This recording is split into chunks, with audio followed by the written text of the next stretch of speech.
Hey folks, how's it going? This is Seagull here, back with another Sonic Info/Thoughts video. So we got a little bit of talk about Team Sonic Racing as well as Sonic Unleashed. So to start off with Team Sonic Racing, we got this new remix that's playing in the background right now of Seaside Hill, and it's for a new, well, sort of new, more so of a returning track from Sonic and Sega All-Stars Racing. And that is Whale Lagoon.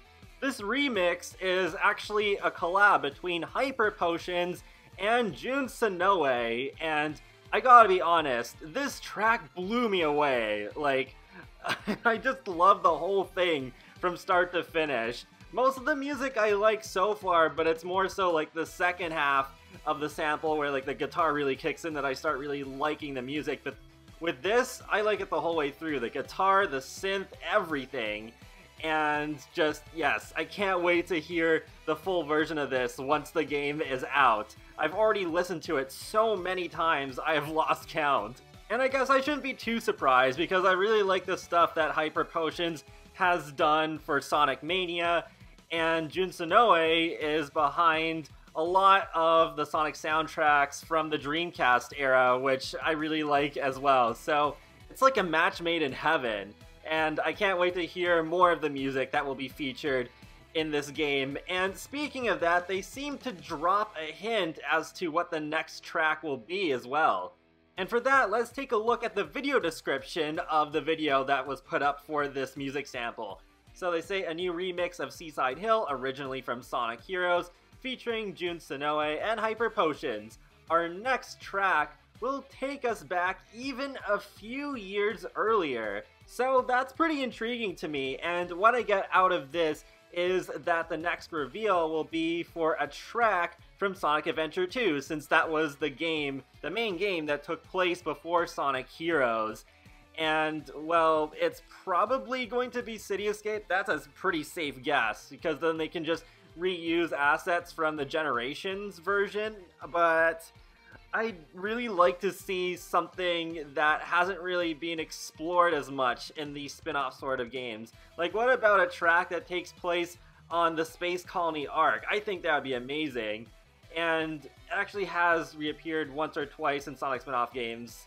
But Radical Highway would just be a perfect fit, really, now that I think about it. It has Highway in the name, for goodness sake. So, yeah, that'd be cool. And, oh my goodness, a remix for Radical Highway in this game could be totally rad. I wonder what Hyper Potions could do with this. They also talk a little bit about the official live stream. So they say, P.S. a lot of you are asking when the official live streams will return, so a quick update. We're hoping to launch a test episode in December with our new tech and software, and officially kick Season 3 off in January. We're stoked to see you guys again soon.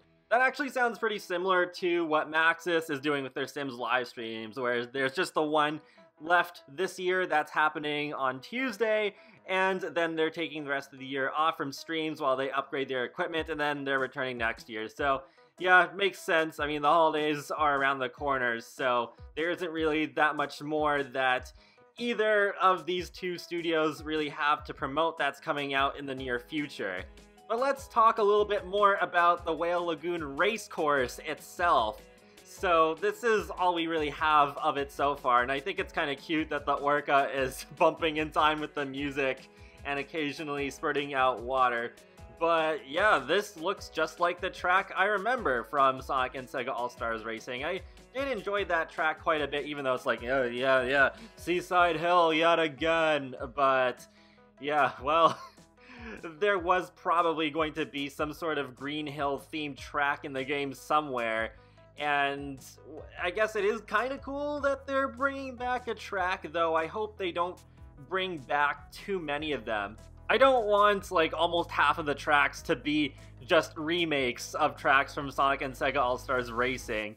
Though one thing that might kind of work in this game's favor is that since there's no transforming segments, they can't really bring back tracks from Sonic and Sega All-Stars Racing Transformed without really changing up the essence of the track a whole lot. So probably no Starlight Carnival or Sky Sanctuary, or the Ocean View track that was like the first track in the game, unless they do tracks with those themes, but they're actually not the same track layout at all from that game.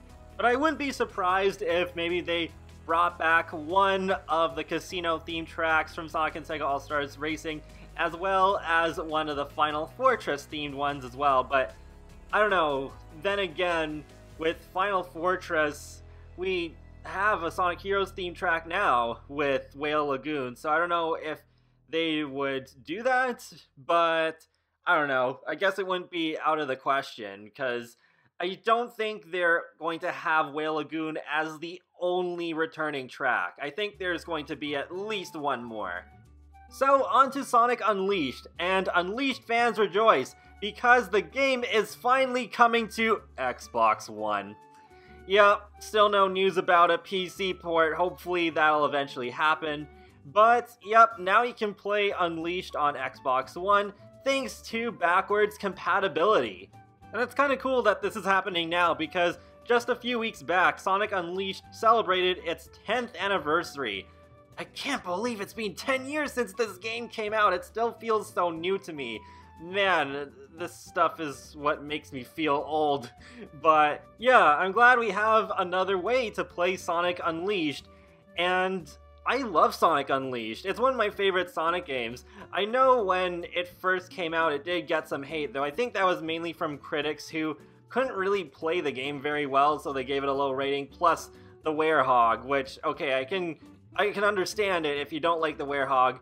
I'm not like a giant fan of the Werehog segments, but yeah, they're okay. It's just that I was stuck with the Wii version. I haven't really experienced much of the HD version. I've only played some of those levels because of the Unleashed Project mod for Sonic Generations, but on the Wii version, there were way too many Werehog levels in comparison to the daytime levels. It was ridiculous. The Wii version didn't even have Empire City, which kind of sucks. And then when I first saw it on the HD versions on YouTube, I was like, what? This level looks so cool. Why don't I get to play this? But yeah, Sonic Unleashed. It's a pretty cool game, a pretty nice story, and some great music.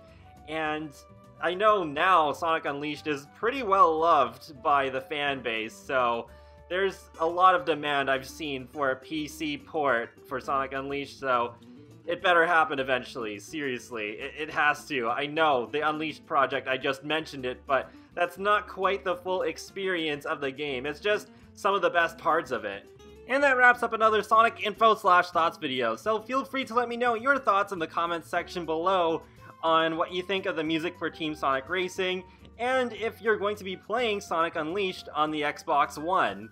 And be sure to leave a like or a comment or even subscribe, because it lets me know that you like my channel, my videos, and helps you keep up to date more easily with my latest content on The Sims, Sonic the Hedgehog, and more. So I will talk to you all later, and have a great day. Thanks for watching!